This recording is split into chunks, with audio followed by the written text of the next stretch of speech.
बिस्मिल्लाहिर्रहमानिर्रहीम। नावा शिंगू इमरान सीरीज़ मुसन्निफ़ मजहर कलीम M.A। हा वो समझता है कि वो प्रोफेसर बर्स्की इस डब्ल्यू की तबाहकारियों को नहीं जानता और मैं अपने हाथों से इस अजीम अड्डे को तबाह कर दूंगा। हा अभी से मालूम हो जाएगा कि प्रोफेसर बर्स्की क्या है। दफ्तर के अंदर अंदाज में सजे हुए कमरे में प्रोफेसर बर्स्की ने कहका लगाते हुए कहा, मैं समझा नहीं आपकी बात। सामने बैठे हुए रास्कोफ ने चौंक कर पूछा। वो दोनों अभी दफ्तर में पहुंचे ही थे। प्रोफेसर बर्स्की जब अड्डे वापस पहुंचने में दाखिल हुआ तो रास्कोफ देर हो जाने की वजह से बेचैनी के आलम में एंट्रेंस में ही टहल रहा था।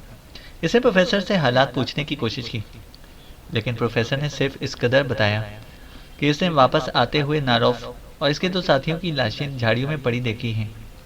इसके अलावा इसने कुछ न बताया और फिर वो बजाय अपने सेक्शन में जाने के सीधा रास्कोफ के दफ्तर में आ गया। वो बार बार कलाई पर बंधी हुई घड़ी को देख रहा था। दफ्तर में पहुंचकर भी रास्कोफ ने प्रोफेसर से कुछ पूछने की कोशिश की, लेकिन प्रोफेसर ने हाथ का इशारा करते हुए इसे खामोश रहने के लिए कहा। और अब अचानक प्रोफेसर ने कहका लगाते हुए ऐसी बात कर दी कि रास्कोफ बुरी तरह चौंक पड़ा। तुम पूछ रहे थे कि बाहर क्या हुआ? अब मैं बताता हूँ कि क्या हुआ। मैं जा रहा था कि अचानक एक काला सा खौफनाक साया मुझ पर टूट पड़ा। मैं नीचे गिर पड़ा। वो काला साया एक ग्रांडेल हबशी था। इसने मुझे नीचे गिराकर मुझे मुक्का मारना चाहा, मगर मैंने इसका जहन कंट्रोल कर लिया। फिर मैंने देखा कि वो नावाशिंगू भी वहाँ मौजूद है। इसके हाथ में मशीन गन थी और जब मुझ पर वो हबशी हमलावर हुआ तो इस वक्त मैंने अपने से कुछ दूर अकब में मौजूद मशीन गन की फायरिंग की आवाज़ें सुनी, लेकिन मुझे मालूम ना था कि नारोफर्स के साथी इस फायरिंग का शिकार हो रहे हैं। फिर जब मैंने नावाशिंगू को देखा तो मैंने इसे भी कंट्रोल में कर लिया। इसके बाद मैंने नावाशिंगू को हुक्म दिया कि वो इस हबशी को गोली मार दे, लेकिन अचानक वो हबशी मेरे कंट्रोल से निकल गया। इसने हैरतअंगेज तौर पर नावाशिंगू को भी ज़रब लगाकर नीचे गिराया और मुझे भी। फिर वो चूंकि मेरी तरफ से पुश्त करके दौड़ पड़ा था, इसलिए मैं इसका जहन कंट्रोल में ना कर सका। इसलिए मैंने मशीन पिस्टल से इस पर फायर करना चाहा, लेकिन उसी लम्हे वो नावाशिंगू मुझसे आ टकराया और मैं दोबारा गिर पड़ा। फिर मैंने नावाशिंगू को अपनी जहनी ताकत से उछाल कर एक तरफ को फेंक दिया। इसी लम्हे वो इमरान में सर पर पहुंच गया। वो खासी ताकतवर जहन का मालिक है, लेकिन जाहिर है मेरा मुकाबला तो ना कर सकता था। इसलिए मैंने इस पर बराह रास्त दबाव डालकर इसका जहन फाड़ने की कोशिश की, लेकिन इसका जहन ब्लैंक हो गया। वो गिर पड़ा। अभी मैं अपने जहन को संभाल ही रहा था कि अचानक मेरे सर पर खौफनाक ज़रब लगी और फिर मुझे होश ना रहा। जब मुझे होश आया तो मैं रस्सियों में जकड़ा एक दरख्त में जकड़ा हुआ था और वो इमरान मेरे सामने बैठा हुआ था, जबकि इसके दूसरे साथी इधर उधर बिखरे हुए थे। मैंने फिर अपने जहन को हरकत दी, लेकिन ये महसूस करके हैरान रह गया कि मेरे जहन की ताकत आधी रह गई थी। इसी लम्हे मैंने महसूस किया कि इमरान मेरे जहन को कंट्रोल करना चाहता है, लेकिन इसे मेरी असल जहनी ताकत के बारे में अंदाज़ा ना था। बहरहाल इस आधी ताकत से मैंने इसका जहन कंट्रोल ना कर सकता था, तो वो भी मेरे जहन का कंट्रोल ना कर सकता था। मैंने फौरी तौर पर यही सोचा कि इस तरह कर जाहिर करूं कि ये इमरान यही समझे कि मेरा जहन इसके कंट्रोल में आ गया है, और वही हुआ। वो मुझे हुक्म देने लगा कि मैं हमेशा इसके कंट्रोल में रहूँगा, और फिर इसने मुझे वापस अड्डे में जाने का हुक्म दिया और साथ कहा कि मैं डब्ल्यू अपने साथ लेकर जाऊँ और इसे मिसाइल सेक्शन में ऐसी जगह पर नस्ब कर दूँ जहाँ से कोई दूसरा भी इसे देख ना सके और मुझे नस्ब करते हुए भी कोई ना देख सके। मैंने इसे यकीन दिलाया कि ऐसा ही होगा। ऐसा मैंने इसलिए कहा था कि इस तरह वो मुझे लाजमन छोड़कर अड्डे के अंदर आने का मौका देता। फिर से मुझे अपने तौर पर शौरी कंट्रोल से आज़ाद करके डब्ल्यू का पैकेट, जो कि क्रोमियम की तह वाले कागज़ में लिपटा हुआ था, ये कहकर दिया कि ये इसकी तरफ से तोहफा है। मैं चूंकि इस दौरान इसका जहन भी पड़ चुका था, इसलिए मैं समझ गया कि वो ये तोहफा क्यों दे रहा है। फिर इसने नावाशिंगू को मेरे साथ भेज दिया ताकि मैं किसी और अड्डे पर ना जाऊँ, और नावाशिंगू के वापस आने तक वो अंदाज़ा लगा ली कि मैं इसे मिसाइल सेक्शन में नस्ब कर चुका हूँगा। लेकिन मैंने बताया है कि इसने मेरे जहन के मुतालिक गलत अंदाज़ा लगाया था। इमरान इंतहाई ताकतवर जहन का मालिक है, इसलिए मैं इस पर तो कंट्रोल ना कर सकता था, लेकिन नावाशिंगू जैसे अहमक को तो मैं फिर भी कंट्रोल कर सकता था। चुनाचा मैंने इसकी चाल इस पर ही उलट देने का प्लान बना लिया। अड्डे पर पहुंचकर मैंने इस नावाशिंगू के जहन को कंट्रोल किया और फिर वो डब्ल्यू इसे देकर हुक्म दिया कि वो इसे जेब में रखकर वापस इस इमरान और इसके साथियों के पास जाए और इन्हें सिर्फ इतना बताए कि मैं इसके सामने अड्डे के अंदर चला गया हूँ और इस पैकेट के मुतालिक कुछ भी ना बताए। चुनाचे वो नवाज शिंगू चला गया, इसलिए मैं वक्त देख रहा था कि वो कितनी देर में वापस पहुंचेगा। अब वो अहमक इमरान अपने तौर पर इस रिमोट कंट्रोलर को ऑपरेट करके ये समझकर डब्ल्यू को फायर करेगा कि डब्ल्यू मिसाइल सेक्शन में नस्ब है और इस तरह वो इस अड्डे को तबाह कर देगा। लेकिन इसे ये मालूम ना होगा कि डब्ल्यू तो इसके करीब खड़े नवाज शिंगू की जेब में मौजूद है। इस तरह डब्ल्यू तो ज़रूर चलेगा, लेकिन अड्डे की बजाय इस इमरान और इसके सारे साथी ज़र्रों में तब्दील हो जाएंगे। प्रोफेसर बर्स्की ने पूरी तफसील बताते हुए कहा। ओह वेल्डन प्रोफेसर, आपने तो कमाल कर दिया। इस तरह हमारा अड्डा भी बच जाएगा और ये लोग भी हमेशा हमेशा के लिए ख़त्म हो जाएंगे। वेल्डन प्रोफेसर, मैं आपकी जहानत और अजमत को सलाम करता हूँ, रास्कोफ ने बेपनाह मुसरत भरे लहजे में कहा। लेकिन अभी तक धमाके के असरात यहाँ तक नहीं पहुँचे। डब्ल्यू जिस कदर ताकतवर है, इसके फटने से तो पूरे अड्डे में जल्जला सा आ जाता। प्रोफेसर ने होठ चबाते हुए कहा। अड्डा तो शॉक प्रूफ है प्रोफेसर, लेकिन बहरहाल कुछ ना कुछ असरात तो ज़रूर ही महसूस होने चाहिए, रास्कोफ ने कहा। मेरे ख्याल के मुताबिक तो अब तक धमाका हो जाना चाहिए। ठीक है, मुझे एक बार फिर बाहर जाना पड़ेगा, प्रोफेसर ने होठ चबाते हुए कहा। ओह नहीं प्रोफेसर, आपको बाहर जाने की ज़रूरत नहीं है। पॉइंट 2 पर ऐसी मशीन मौजूद है जिसे अगर ऑन किया जाए तो पॉइंट 2 के धमाके के इर्द गिर्द का मंजर और अगर हम चाहें तो अंदर का मंजर भी दिखा सकती है। आइए मेरे साथ, बस थोड़ी सी देर लगेगी इस मशीन को चलाने में, लेकिन हम बाहर गए बगैर सब कुछ चेक कर सकेंगे, रास्कोफ ने कहा और कुर्सी से उठ खड़ा हुआ। ओह अगर ऐसी बात है तो ज़्यादा बेहतर है, प्रोफेसर ने सर हिलाते हुए कहा और वो भी कुर्सी से उठ खड़ा हुआ। इमरान ने रिमोट कंट्रोल के ऑन होने वाला बटन दबाया। रिमोट कंट्रोल पर वो बल्ब स्पार्क देने लगा जो जाहिर करता था कि डब्ल्यू बिल्कुल दुरुस्त हालत में है और इसमें कोई खराबी नहीं है। इस बल्ब के स्पार्क करते ही इमरान के लबों पर फातिहाना मुस्कुराहट उभर आई। हाँ भाई, अब मिशन मुकम्मल हो ही जाए, इमरान ने गर्दन घुमाकर अपने साथियों की तरफ देखते हुए कहा, जो दम साधे खामोश खड़े रिमोट कंट्रोल को देख रहे थे। एक तरफ नवाज शिंगू भी गुलामों की तरह सर झुकाए खड़ा था। मैं 3 तक गिनती गिनूंगा और 3 की गिनती खत्म होते ही ये खौफनाक अड्डा खत्म हो जाएगा, जो इसलिए बनाया गया था कि पाकिस्तान को तबाह कर सके, इमरान ने तिहाई संजीदा लहजे में कहा और फिर से बाकायदा गिनती शुरू कर दी। गिनती शुरू होते ही सब साथी सांस लेना भूल गए। इमरान ने 3 तक गिनने के बाद रिमोट कंट्रोल के इस बटन पर उंगली रखकर इसे प्रेस कर दिया, जिसके प्रेस होते ही खौफनाक हद तक ताकतवर डब्ल्यू फायर हो जाता। लेकिन फायर बटन प्रेस करते ही इमरान बुरी तरह चौंक पड़ा, क्योंकि फायर बल्ब ऑन ना हुआ। इसका मतलब था कि फायर करने वाली रेस डब्ल्यू की फायरिंग मशीन तक नहीं पहुंच रही थी। क्या मतलब? ये फायर क्यों नहीं हो रहा? इमरान ने बुरी तरह चौंकते हुए कहा। फायर नहीं हो रहा? क्या मतलब? सफदर ने चौंक कर पूछा। डब्ल्यू तो दुरुस्त हालत में है, लेकिन ये फायर नहीं हो रहा। इसलिए ये भी नहीं कहा जा सकता कि इसमें कोई तकनीकी खराबी पैदा हो गई है या कर दी गई है। फिर आखिर ये फायर क्यों नहीं हो रहा? इमरान के लहजे में शदीद हैरत थी। हो सकता है इस प्रोफेसर ने इसे किसी ऐसी चीज़ में रख दिया हो कि फायर ना हो सके। आखिर वो भी बहुत बड़ा साइंसदान है, जूलिया ने कहा, और दूसरे लम्हे इमरान बुरी तरह उछल पड़ा। ओह हिमाकत हो गई। अब मैं समझ गया हूँ कि ये फायर क्यों नहीं हो रहा, इमरान ने बुरी तरह होंठ चबाते हुए कहा, और इसके साथ ही इसने रिमोट कंट्रोल को ऑफ कर दिया। क्या हुआ? कुछ हमें भी तो बताइए, सब साथियों ने चौंक कर कहा।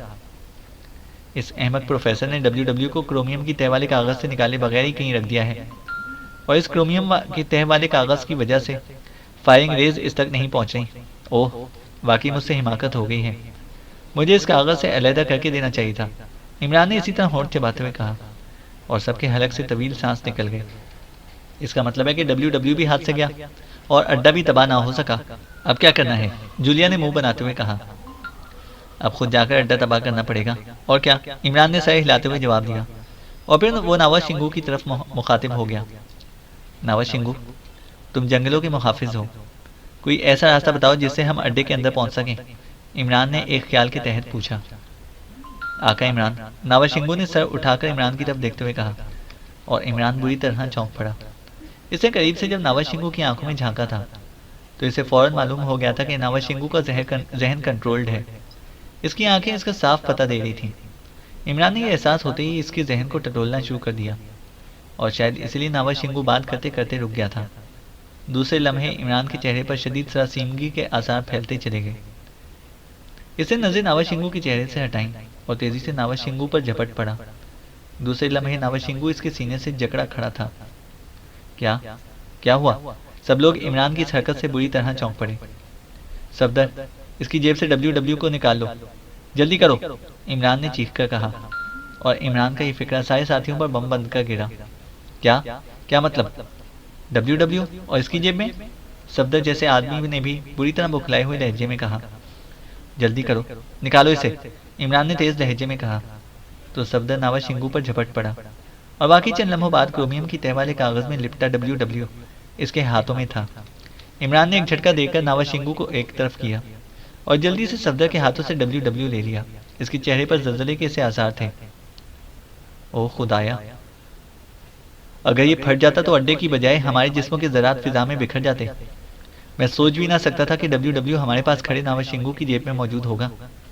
लेकिन खुदा का शुक्र है, जो हिमाकत मुझसे हुई थी, वही हिमाकत इस प्रोफेसर बर्स्की से भी सरजद हुई, और इस हिमाकत की वजह से इस वक्त हम जिंदा सलामत खड़े हैं। इमरान ने बेख्तियार लंबे लंबे सांस लेते हुए कहा। लेकिन ये तो तुमने प्रोफेसर को दिया था, ये इसके पास कैसे पहुंच गया? जूलिया ने खौफ और हैरत के मिले जुले लहजे में पूछा। मैंने प्रोफेसर की जहनी ताकत का इंतहाई गलत अंदाजा लगाया था। वो मेरी तवक्का से भी कहीं ज़्यादा ताकतवर जहन का आदमी है। मैंने अपनी तरफ से इतना महलूल इसकी खोपड़ी में इंजेक्ट किया था कि इसकी जहनी ताकत ख़त्म हो गई थी। लेकिन वो चूंकि ज़्यादा ताकतवर था, इसलिए इसकी ताकत पूरी तरह ख़त्म ना हुई थी। अलबत्ता वो मेरे जहन पर कंट्रोल ना कर सकता था, और यकीनन इसने मुझे डॉज दिया है कि वो मेरे जहन के कंट्रोल में आ गया है। लेकिन ऐसा ना था। इस तरह वो यहाँ से बचकर चला गया, और फिर से नावाशिंगू के जहन को कंट्रोल करके ये WW इसकी जेब में मुंतकिल कर दिया, और इसे हुक्म दिया कि वो इसके मुतालिक इजहार ना करे। लेकिन हमारी किस्मत अच्छी थी कि प्रोफेसर को ये भी ख्याल ना आया कि वो इसे कागज़ से निकाल कर दे। अगर वो ऐसा कर लेता तो फायर बटन प्रेस होते ही हम सब ख़त्म हो जाते, इमरान ने कहा। और इसकी बात सुनते ही एक बार तो सब साथियों के चेहरे जर्द पड़ गए। नावाशिंगू अब भी एक तरफ सर झुकाए खामोश खड़ा था, जैसे इसका इस सारे वाक़े से कोई ताल्लुक ही ना हो। इमरान चंदा में खामोश खड़ा सोचता रहा। फिर वो नावाशिंगू से मुखातिब हुआ। नावाशिंगू, मेरी तरफ देखो, इमरान ने तेज़ लहजे में कहा, और नावाशिंगू ने चौंक कर इमरान की तरफ देखा, और दूसरे लम्हे इसकी पलकें भी झपकना बंद हो गईं। वो यकटिक इमरान की आंखों में देखे जा रहा था। थोड़ी देर बाद इमरान ने एक झटके से नज़रें हटाईं तो नावाशिंगू बुरी तरह चौंक कर इधर उधर देखने लगा। ओह आका इमरान, मैं वापस कैसे और कब आया हूँ? मैं तो इस प्रोफेसर के साथ गया था, नावाशिंगू ने हैरत भरे लहजे में कहा। तुम अच्छे जंगलों के मुहाफिज हो नावाशिंगू, कि तुम्हें जंगलों के बारे में भी इल्म ना है, इमरान ने मुस्कुराते हुए कहा। मुझे ये तुम क्या कह रहे हो आका इमरान? नावाशिंगू से ज़्यादा जंगलों को कौन जान सकता है? नावाशिंगू ने कहा, और बुरा सा मुंह बनाने लगा। अगर ऐसी बात है तो फिर तुमने अब तक मुझे ये क्यों नहीं बताया कि मुकद्दस चश्मा कहाँ पर मौजूद है? इमरान ने कहा। ओह मुकद्दस चश्मा, तुम्हें कैसे मालूम हुआ? ये राज तो सिर्फ मैं जानता हूँ, मैं नावाशिंगू, और ये राज इस कदर मुकद्दस है कि मैं इसको किसी तरह भी किसी को नहीं बता सकता, क्योंकि इस चश्मे की वजह से तो लकड़ी का मुकद्दस जंगल जिंदा है। नावाशिंगू ने इंतहाई हैरत भरी लहजे में कहा। तुम्हारे इस मुकद्दस चश्मे का पानी वो सफ़ेद फार्म इस्तेमाल कर रहे हैं। उन्होंने इस चश्मे को ना सिर्फ ढूंढ निकाला है, बल्कि पाइपों की मदद से वो अड्डे के अंदर ले गए हैं। तुम्हारा ये मुकद्दस पानी इन खौफनाक मिसाइलों की तनसीब में काम आ रहा है, इमरान ने उसे उकसाने के लिए बात बनाते हुए कहा। ओह ओह, ऐसा नहीं हो सकता, ऐसा नहीं हो सकता, इसका पानी कोई आदमी इस्तेमाल नहीं कर सकता, ये मुकद्दस चश्मा है, नावाशिंगू ने इंतहाई गुस्सीले लहजे में कहा। आओ फिर मुझे दिखाओ कि कहाँ है वो चश्मा, मैं तुम्हें अभी साबित कर देता हूँ कि मैं सच कह रहा हूँ या झूठ, इमरान ने कहा। नहीं आका इमरान, मैं इस चश्मे तक किसी गैर को नहीं लेकर जा सकता, तुम्हें भी नहीं। ये मुकद्दस चश्मा है, सिर्फ मेरी ज़ात वहाँ तक जा सकती है, नावाशिंगू ने इनकार में सर हिलाते हुए कहा। अच्छा तुम्हारी मर्जी, इमरान ने मुंह बनाते हुए कहा, और नावाशिंगू कंधे उचकाकर खामोश हो गया। आका इमरान, तुम सच कह रहे हो कि इन सफ़ेद फामों ने मुकद्दस चश्मे के पानी को इस्तेमाल किया है? नावाशिंगू ने चंद लम्हे खामोश रहने के बाद कहा। हाँ मैं दुरुस्त कह रहा हूँ, जाओ जाकर देख लो, इमरान ने कहा। मुझे जाना होगा, और अगर इन सफ़ेद फामों ने ऐसा किया है तो फिर नावाशिंगू इनसे ऐसा इंतकाम लेगा कि इनकी नस्लें भी ख़त्म हो जाएंगी। मगर नावाशिंगू का इंतकाम ख़त्म ना होगा। नावाशिंगू ने घुर्राते हुए कहा। कैसे लोगे इंतकाम? वो तो अड्डे के अंदर बंद है और अड्डे में कोई जा ही नहीं सकता। इमरान ने बड़े तंजिया लहजे में कहा। कोई जाए या ना जाए, नावाशिंगू बहरहाल जा सकता है। नावाशिंगू को दुनिया की कोई ताकत नहीं रोक सकती। मैं जा रहा हूँ, नावाशिंगू ने तेज लहजे में कहा और तेजी से इस तरफ को मुड़ गया जिधर अड्डा था। मुझे कैसे मालूम होगा कि तुम अड्डे के अंदर गए हो? इमरान ने मुस्कुराते हुए कहा। अब मैं क्या कह सकता हूँ आका इमरान, लेकिन एक रास्ता ऐसा है जिसका इल्म इन सफ़ेद फामों को भी नहीं है। वो मुकद्दस रास्ता है, इसमें से सिर्फ मैं गुजर सकता हूँ, नावाशिंगू ने कहा। तुम इस रास्ते की बात कर रहे हो जो दरख्त के खोखले तने से जाता है? इमरान ने मुस्कुराते हुए कहा, और नावाशिंगू इस तरह उछला जैसे इसके पैरों तले बम फट पड़ा हो। तो, तो तुम सब कैसे जानते हो? क्या तुम भी अपने जंगलों के नावाशिंगू हो? नावाशिंगू हैरत से आंखें फाड़ फाड़ कर इमरान को देखने लगा और इमरान बेइख्तियार हंस पड़ा। हो सकता है वो रास्ता भी सफ़ेद फामों ने ढूंढ निकाला हो, जैसे पॉइंट 2 वाली सुरंग उन्होंने ढूंढ निकाली थी, और अब ये रास्ता बंद हो चुका हो। इमरान ने मुंह बनाते हुए कहा। ओह, इसका तो मुझे इल्म नहीं है, नावाशिंगू ने मायूसाना से लहजे में कहा। अगर रास्ता बंद हो गया हो तो फिर तुम्हें इस रास्ते तक हमें लेकर जाने में तो कोई एतराज़ नहीं होना चाहिए, इमरान ने कहा। हाँ, अगर ऐसा है तो वाकई मुझे कोई एतराज़ नहीं है, नावाशिंगू ने कहा और इमरान का चेहरा खिल उठा। ठीक है, आओ भाई, अब तुम आसानी से चल सकते हो।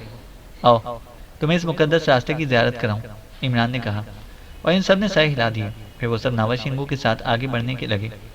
इमरान ने जोसेफ और जोआना को बैग भी साथ लेकर चलने को कह दिया, इसलिए दोनों बैग भी वो उठाए हुए थे। वाकई मुझसे हिमाकत हो गई है। मुझे कागज़ से अलहदा करके नावाशिंगू को WW देना चाहिए था, लेकिन मेरे जहन में भी ये बात ना आई थी। लेकिन वो कौन सा मुकद्दस रास्ता है जिसका जिक्र ये इमरान कर रहा है? एक मेज़ पर रखी एक मुस्ततील शक्ल की मशीन के सामने कुर्सी पर बैठे हुए प्रोफेसर बर्स्की ने साथ बैठे हुए रास्कॉफ से मुखातिब होकर कहा। इस मशीन पर मौजूद स्क्रीन के जरिए उन्होंने ना सिर्फ इमरान और इसके साथियों की तमाम हरकत देखी थी, बल्कि इनकी गुफ्तगू भी सुनी थी। और फिर जब वो सब चलते हुए इस मशीन की रेंज से बाहर हो गए तो स्क्रीन पर से इनकी तस्वीरें भी गायब हो गईं और इनकी आवाज़ें भी सुनाई देना बंद हो गईं। इस वक्त प्रोफेसर बर्स्की ने बात की थी। जहाँ तक मेरा ख्याल है, इमरान अड्डे के शुमाली तरफ मौजूद एक टेढ़ी मेढ़ी सी सुरंग की बात कर रहे हैं। अड्डे की तामीर के वक्त ये सुरंग सामने आई थी और फिर हमने चूंकि एक दीवार खड़ी कर दी थी, इसलिए इस सुरंग की हमें परवाह ना रही थी। ठीक है, मुझे हैरत है कि इमरान को इन सारी बातों का कैसे इल्म हो गया। क्या ये शख्स जादूगर है? रास्कॉफ ने हैरत भरे लहजे में कहा।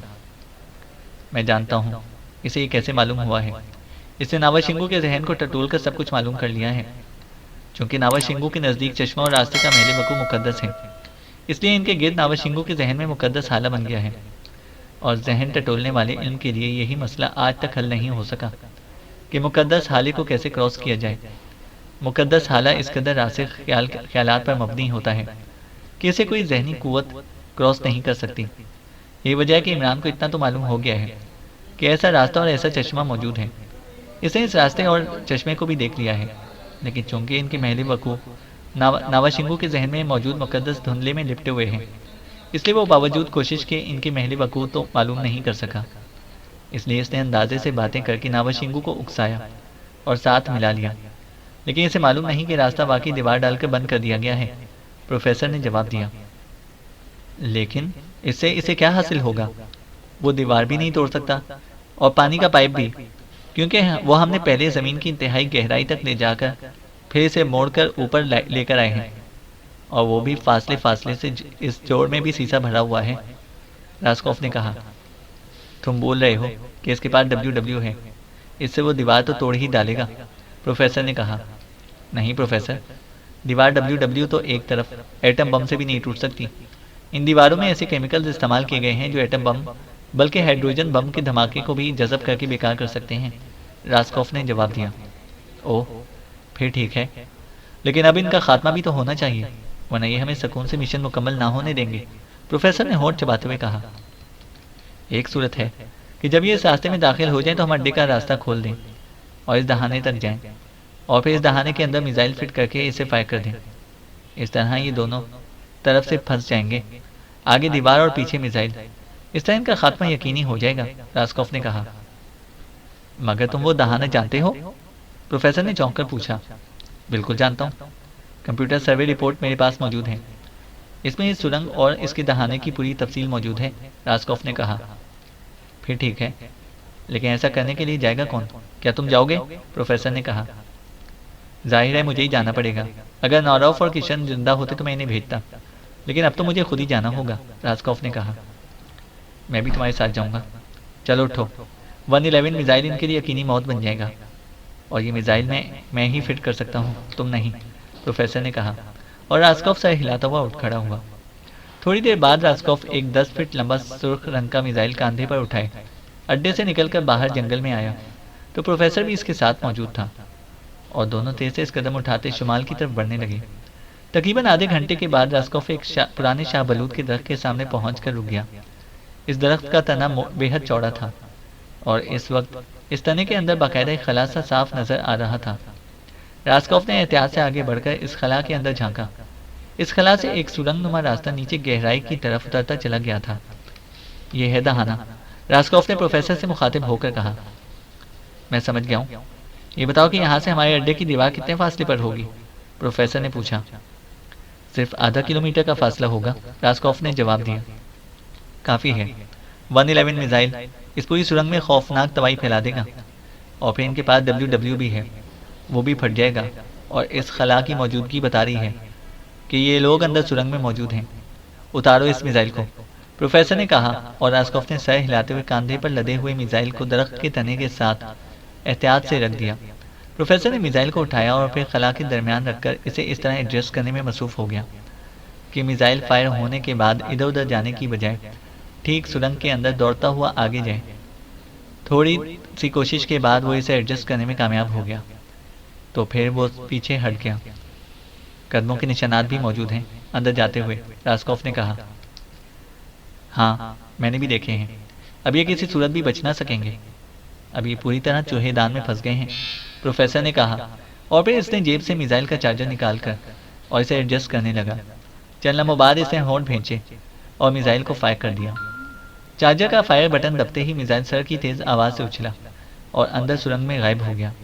और फिर चंद सेकंड बाद एक खौफनाक धमाका हुआ और ज़मीन इस तरह लर्जी जैसे नीचे ज़मीन की गहराई में ज़लज़ला आ गया हो। हा हा हा, अब इनका खात्मा हो गया। 111 मिसाइल ने इसके जिस्मों को राख में तब्दील कर दिया होगा, प्रोफेसर ने इंतहाई मुसरत भरे लहजे में कहा, और रास्कॉफ ने भी बेपनाह मुसरत की वजह से कहकहा लगाने पर मजबूर हो गया। ये लोग वाकई भूतों की तरह चिमट गए थे। बहरहाल अब इनका खात्मा हो गया। अब हम अपना मिशन हमेशा इत्मीनान से मुकम्मल कर सकेंगे।